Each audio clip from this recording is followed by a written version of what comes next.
Let's Get To presents Go Astros, a focus on H-Town hardball. Welcome to Go Astros. And listen, guys, I'm sorry if I'm a little off today. The opening ceremonies, it took 4 more minutes, and now I just feel off my game. Billy Crystal's to blame, and I want to apologize now if I'm not as good this episode. Look, if there's one thing I think we can all relate to, it's watching Billy Crystal perform and going, can't this guy wrap it up a little sooner? I've never felt more sympathetic to a professional athlete in my life. I'm going to see Mr. Saturday Night in like 2 weeks. You're not making me excited about this, although it may be like a 4 or 5 hour show at this point. I now want to debate the greatness of Billy Crystal. I think he's a genius. I'm a small dose Billy Crystal guy. Are you really? Okay. In different movies, and this is not this show. When Harry Met Sally's, masterpiece. City Slickers, great. There's some other things where it just went on a little bit too long, and then he gets into the very awkward jazz man voice, which is probably more appropriate in 1988 than it would be in 2022. So it's a whole thing. Okay. His one-man show about growing up a Yankee fan, that was great. No? Until he starts doing the jazz man voice, sure. Okay. What about Running Scared, the very first buddy cop movie? Him and Gregory. Welcome to Go Astros, ladies and gentlemen. Yeah, I know. 24-hour info channel. I told you. Yeah, guys. First of all, yeah, we could talk about the first 4 games of the season, but is there anything less valuable than breaking down the first 4 games of the season? I think everybody's on Jeremy Pena watch, and he was very impressive this weekend. And because, I feel sometimes it's our role to poke holes. If there is an issue, it kind of showed up a little bit Sunday in the last game. He struck out 5 times, which in and of itself isn't a big deal, except that the Astros kind of pride themselves on not striking out, making contact. That's their offensive approach. And I'm not holding 5 strikeouts against him, because Altuve, who is having a much worse start to the season, also has struck out 5 times. Chas McCormick has struck out 4 times. But Jose Altuve has a track record where Jeremy Pena does not. And my concern is, based on the last couple of at-bats I saw, he might not see a fastball again for a while, because his strikeouts are on breaking balls, down and in, and he can't lay off them yet. Some of that, I'm sure, is, I'm in the major leagues, oh my God, I'm going to swing at everything, but there's got to be some growth and development there. It's a very minor concern, and I feel like we're nitpicking a 3-1 start and a guy who has been very impressive in 4 games, but that's my nitpick. Brian, the thing that impressed me the most about him was how lost at the plate he looked Thursday. Like, it looked like he went up there to swing 3 times so he could sit back down. Like, that was his goal. Versus, and I know what Andy's talking about, like, it looked like when Serrano started seeing curveballs for the first time, but I do think you already saw maturation from Thursday to Friday. Agree. And, to Andy's point, if you look at his AAA numbers in 2021, his strikeout rate went up and his walk rate went down. Now, some of that is, of course, he's facing better pitching in AAA than he'd faced previously in A-ball. And he's going to get the same thing here. He's facing, better pitchers than he did at Sugar Land last year. But some of that is an approach change, I think, that he's selling out more for power.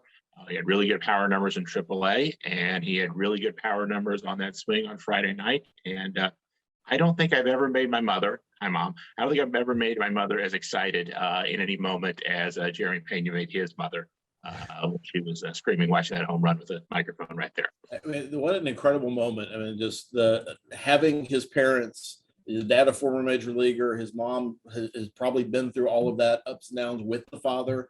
And then to watch their son, they're doing their first interview. He's playing his 2nd game of his major league career. While they're talking to mom and dad, he hits his first career home run. And the joy, I mean, just the pure joy. Mom was excited, but you could see the pride in Geronimo's face. Just, I think he was fighting back tears at some point because he was so happy. I love that too. I love that mom became a mom in that very moment. Like, It was, and I was thinking about this, and it's something that I've actually been thinking about a lot lately about, of all the sports, if you make it to the major leagues, you got to thank mom and dad, because that's a lot of weekends of travel ball. That's a lot of stuff. And it's got to be, Geronimo said in his interview, he was more nervous for him than he was himself. Yep. Yeah. Because when you play, you're playing. And it's different here, but I know how to play baseball, and it's just like playing on the sandlots of Providence, Rhode Island, and on the baseball field at Maine and at Sugarland and all the minors. It's just a little bit bigger deck on the stadium. And if you can think that way, that's fine. But we all know this as parents, being able to control what your child does and, living vicariously through them is a heart-wrenching experience. And that was a joyous, heart-wrenching experience for the Pena family. Yeah, having three dads sitting here talking, because obviously we're three dads because we have opinions on Billy Crystal at all. For our fashion segment later. Yeah, the emotions that you carry for your kids are completely different than the emotions you carry for yourself. And it's easy to compartmentalize your own performance versus a lot of things. It's really a lot more difficult to compartmentalize all the hopes and dreams you have for your kid and the hopes and dreams that they have that you carry with you. So, it was an incredible moment. And it's one of the things that makes baseball great. And I know you could, in theory, see a quarterback's parents being interviewed during an NFL game, but I don't remember the last time that's actually happened, because NFL games, NBA games don't lend themselves to the in-game interview to begin with. Well, and also too, I think to your point, the baseball's different because it's such a nothing's happened and then everything happens kind of moment, right? Like you go from, all right, it's a decent at bat to all of a sudden the ball's over the fence. Like and I think it's what makes baseball so cool is the start and stop nature of it. Well, you also have to worry about, what you're cheering for in the NFL. Hey, my son broke his first leg. All right. All right. I will say, though, the best thing about that home run during that interview is it saved what was a god-awful interview from a god-awful field reporter. It's almost like she had a 3-minute class on baseball before the game started. It was very, and understand you also played in the majors. Yeah, maybe you should know that for sure when you walk up there and give the interview. I thought it was interesting. Based on Twitter reactions, I guess I should first say I like the concept of the Apple TV broadcast. Yes, it's not free TV, but it's as free as you're going to get a streaming service to provide a game that I think is necessary to grow the game, to put the game on different channels. I like the game of the week concept. I like the fact that it wasn't necessarily Yankees, Red Sox that they were forcing down our throat. Obviously, it was Shohei Ohtani, and they were really hoping he was going to do something, which he didn't all weekend. Fantastic. But it felt very much like Apple got this deal sometime during or right after the lockout was ended, and then had to throw together a couple of broadcast teams, because the broadcast team in the first game wasn't great either. Yeah, exactly. And then you get Hunter Pence, Katie Nolan, Stephen Harris, I think his name was. But he lists his IMDb credit as actor. So it's not even like sportscaster or something. He kind of does college ball on the fly, kind of working for MLB Network sometimes, but it's not obviously his first gig. And then the chick that you're talking about, it was like 4 people put in a room who had never met each other trying to fill 3 hours of airtime. So yeah, there was a lot of room for improvement. I like the concept, but the execution was really, really bad. Brian, you said on Twitter, and I think it was you that said this on Twitter, and I really agreed with you. I thought the production style of it, I thought the way it was shot, I thought the minimalist graphics, now it's an abundance of information. It really felt like the game could be the focus of the broadcast. Yeah. And, I wasn't very enamored with the broadcast team. I share several of Andy's comments, but some of that was because we got essentially the team built around comedy. We got essentially got a comedian in Katie Nolan. She's focused on sports and knows a lot about that. And Steven Nelson wears a Hawaiian shirt in his Twitter profile. So Nelson, sorry. And again, it's just that isn't what I'm looking for in a broadcast. I don't have I'm not negative on that in the sense of, I can't believe they did this. It's that not for me, not my style. We all have different things. The thing that if you follow my Twitter, I was most talking about is they kept having these on-base probabilities that they put very nicely in a minimalist style and would be very useful, except it was obvious to me they were completely wrong. I think at one point they had a reach-based probability for Martin Maldonado of 39%, which literally cannot be true even when there's a 3-0 count to Martin Maldonado. as good an eye as he has. Though he did walk twice on Sunday. That's always fun. Yeah. So I don't know what was going on there, and I don't know why they kept putting that up there, and there was no explanation. And certainly this wasn't for it. The other crew's led by Melanie Newman, who's play-by-play radio for the Baltimore Orioles. And she's someone who I'm optimistic about, someone who will grow into being a pretty good play-by-play person. And at one point, frequent guest on our other show, Let's Get To, friend of the show. So congratulations to her. It's funny because you mentioned I'm the guy who really liked Dennis Miller on Monday Night Football. So I am not sure how much I have a dog really in this fight. Before we get to the thing I really want to talk about, though, I know first of all, I think Dusty actually, the internet was mad, but I thought Dusty actually massaged the lineup really well, giving people days off. I don't necessarily like how many days off we got that were given off, like with Yuli being gone, but I think it was the best of both worlds to give guys rest and be 3-1. Andy? My only hiccup with Dusty's roster management is batting Nico Goodrum third on Saturday. That you have Kyle Tucker batting sixth. You have Nico Goodrum, who is not a young player, who has never hit in the major leagues, batting third in a game that you should be trying to win. I know it's an April game and they don't matter. That just is mind-boggling to me. But it's Dusty. He didn't murder any relief pitchers this weekend, so I'm going to take that as a win. But he did do the Javier thing where he pulled him after an inning in third. Brian? Yeah, lineup effects are overrated. I still check the lineup and think about it and write about it on Twitter most every day. And they don't have that much of a difference. And Dusty really seems to believe that players perform best when he thinks Kyle Tucker performs best if he comes to the ballpark every day and knows he's hitting in the sixth hole and doesn't really have to check the lineup card at all. I've never heard any sort of deep explanation of this from Dusty, and I'd love to get more sort of a thought to that. He was asked yesterday about like Tucker hitting six, and he gave sort of a general comment on it and not sort of to the specific of why don't you move him up instead of batting Jose Siri lead off, since Tucker's more likely to get on base. But hey, these effects are overrated, and when your pitching is as good as it was for the Astros this weekend, lineup discussions are just about getting mad online. Yeah, and I certainly don't. Well, hold on, but yeah, the pitching was great, and in one game you lost 2-0. Maybe if you're not leading off with an automatic out in the game, you don't lose 2-0. Whatever. These are still professional athletes, and I am of the opinion that if you're going to take a knee on a game, you don't put Nico Goodrum, and you at least for that game you move everybody up, because guess what? The result can't be any worse than it was, which was 0 runs. Andy. Yeah, I hate to be the guy arguing about the 26 man, because that's what this conversation ultimately becomes. But it's Goodrum's concerning, not a first baseman, so there's no defensive plus there. He's a middle infielder by trade.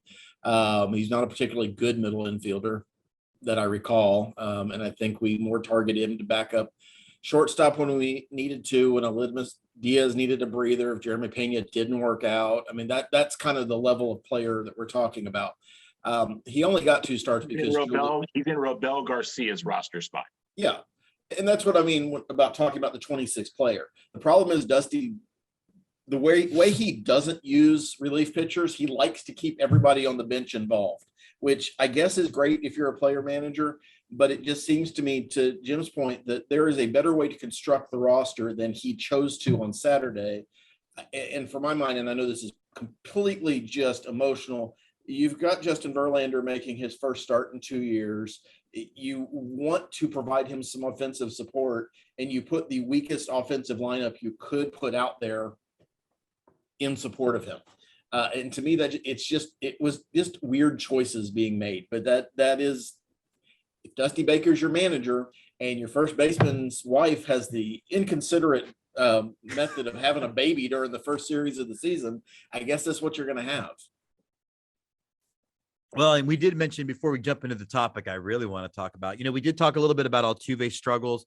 I know that he's been intentionally working to hit the other way. I still think that's what he's doing when he goes up there. I'm not terribly worried about, to your point earlier, Andy, Jose Altuve's track record speaks for itself.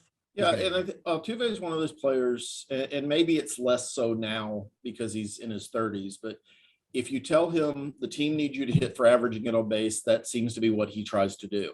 If you tell him the team really needs you to generate more power, that and knock in runs, that's what he tends to try to do. And so he always has these little spells, not necessarily at the beginning of the season when it's very highlighted, but he'll have little spells where he doesn't get hits. Every major league hitter has that. But it looks like he's working on things. And to a point that Dusty Baker made, this would be the 4th week of spring training in a normal season. So there are going to be some guys who are still working on things. I just, I don't love it that it potentially costs us wins. And it didn't really this weekend. 3-1 coming out of Los Angeles with a team that really wants to try to win right now.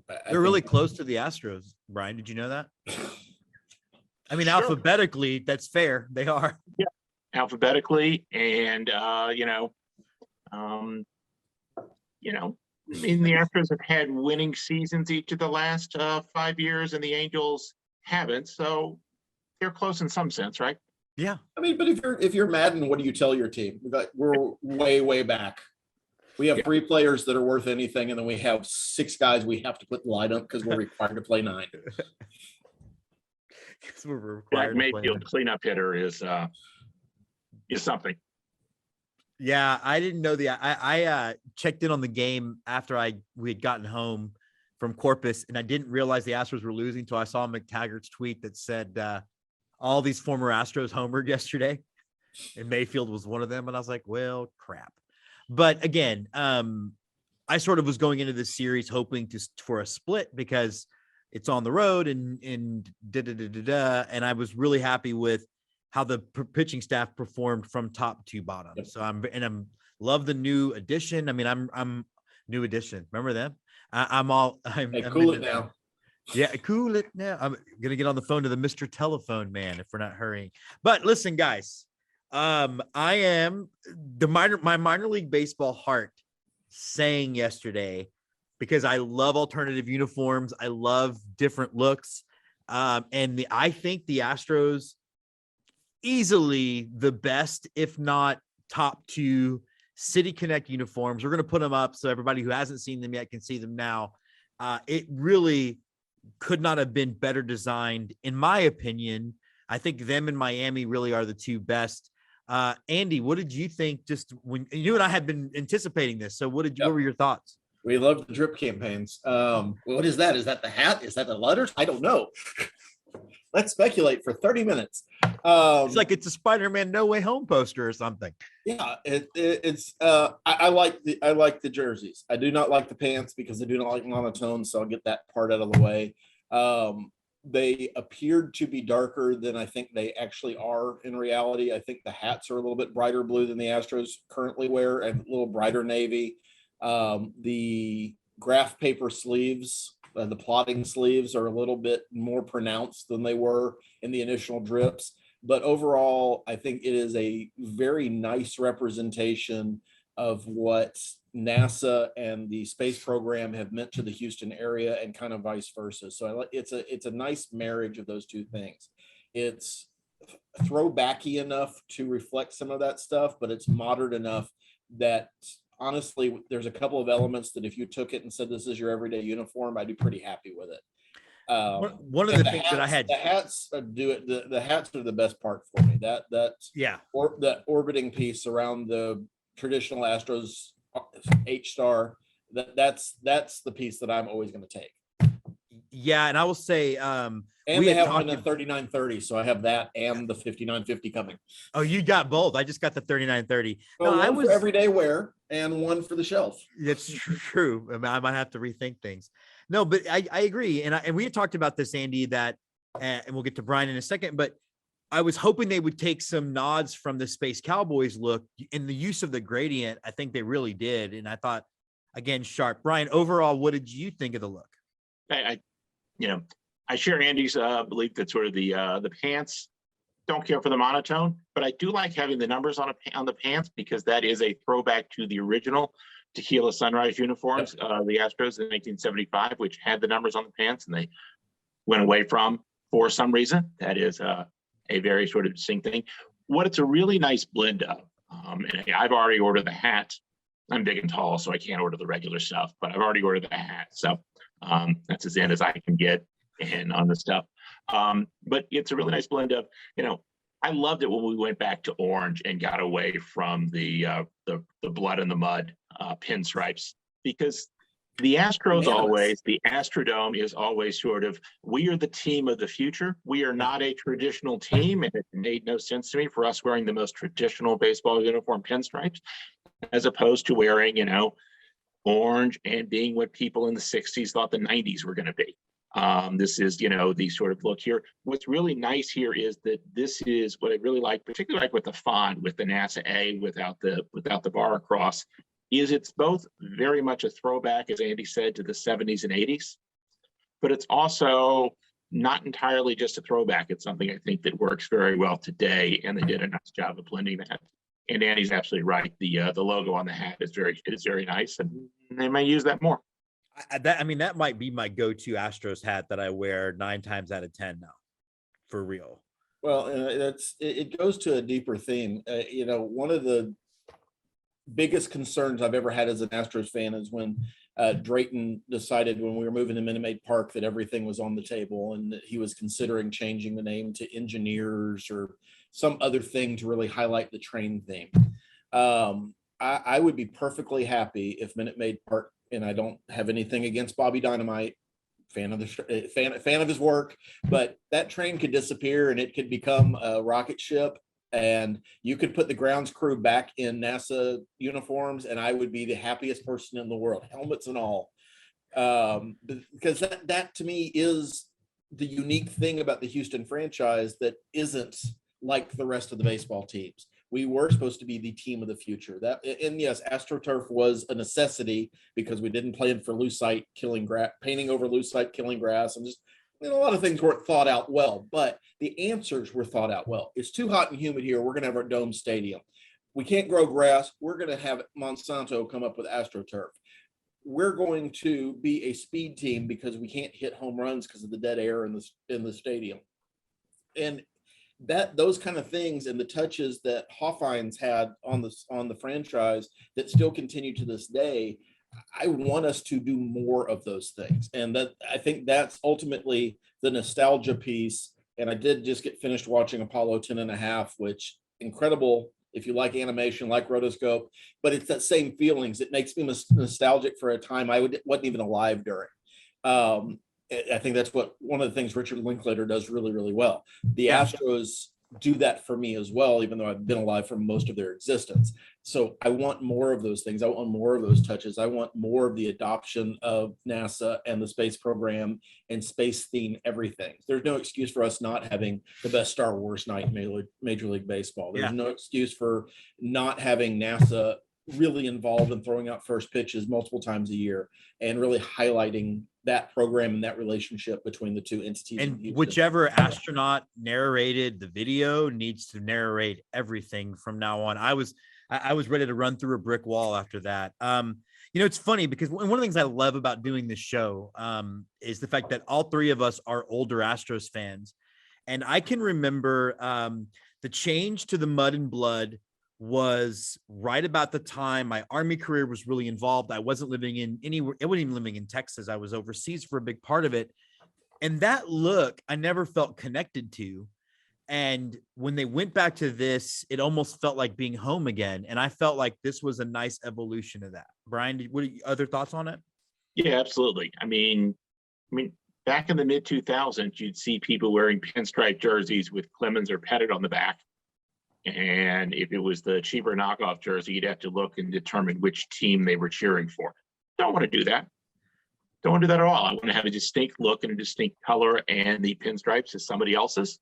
And orange, and that bright orange and sort of futuristic and sort of the space theme is the Astros. It's Houston, and it's very much, it's what we grew up with, right? And that's, I think, part of the nostalgia for all of us, is that we grew up in an era where the space shuttle was going and sort of Houston was, I'm a big believer that any high school student in Houston should not be able to graduate unless they can successfully answer the question of what was the first word a human said on the moon. which, as we all know, was Houston. Houston. And it's funny. Andy, you and I are also big fans of that mid-90s look, and I think even that felt futuristic and new. And I think the misstep was maybe not doing an orange star instead of the gold one. The thing that I always thought of, remember back in the 80s when you'd watch an old sitcom, they clearly couldn't get the rights to a beer company, so they would drink a can of beer. Yes. That is what those 2000s uniforms looked like. It could have just said baseball team and it wouldn't have changed a thing. And it was just nice. Again, it was nice to get back to the. But it was every touch of that era that Drayton decided we needed to redo on everything, because his marketing people sold him on it, because we're going to sell new jerseys. People are going to come to the stadium, blah, blah, blah. Junction Jack, I think, is the emblem of everything that was wrong with that era, because literally Junction Jack could be a mascot at anything. There was nothing baseball or Astros specific about him. He could be opening a grocery store. He could have been for a pizza chain. He used could have car been, dealership. Yeah, I mean, he could have been a high school mascot. It wouldn't have mattered, because it's just a random rabbit in a jersey. Orbit, at the very least, and I'll go back to Chester Charge. You want to make those jerseys perfect for me? Chester Charge goes on the other sleeve. I don't know what that bean was. I don't really care what that bean was, but that bean was my childhood. All I know is Chester Charge didn't wear pants, and for that, he is a king. Well, I think that's the best way to end the episode. We will be back next week with more Go Astros. All right, guys. Big series with Seattle. Fun series. Always fun to play Arizona. So hopefully we're going to keep this moving and keep winning spring training. Everybody, go Stros. Go Astros. Go Astros.